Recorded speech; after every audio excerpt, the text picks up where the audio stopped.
Hello friends, இது கன்னியாகுமரியில் இருக்கிற திருப்பதி அப்படிங்கிற தேவஸ்தானத்தால் நடக்கப்பட்ட கோயில்கிட்ட நாகவல்லி பூ அங்கே முன்னால் என்ட்ரன்ஸ்லேயே இருக்குது. அந்த செடி மரம் ஆக்சுவலாக எப்படி இருக்குது பாருங்கள்.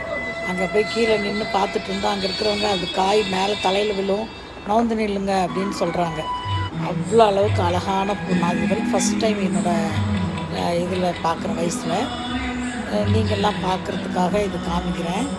அவ்வளோ நல்லா இருக்குது. அதில் பாட்டு எல்லாம் போட்டுட்டு அந்த கோயிலை பார்க்கவே அவ்வளோ அருமையாக கேரளா ஸ்டைலில் கன்னியாகுமரியில் இருக்கிற திருப்பதி தேவஸ்தானத்தோட கோயில் இது.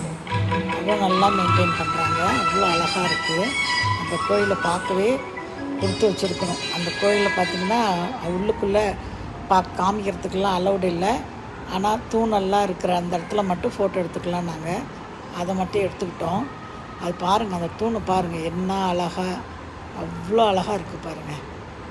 ரொம்ப பழங்காலத்து கோயில் தேவஸ்தானம் தான், அவங்களோட அண்டர் கண்ட்ரோலில் இருக்குதான். அவ்வளோ நல்லா இருந்துச்சு அந்த இதுவும் பார்க்குறதுக்கு. நீங்களும் போனீங்கன்னா கன்னியாகுமரிக்கு இந்த கோயிலுக்கு மறக்காமல் போயிட்டு வாங்க. இந்த நாகவல்லி பூவை பாருங்கள்.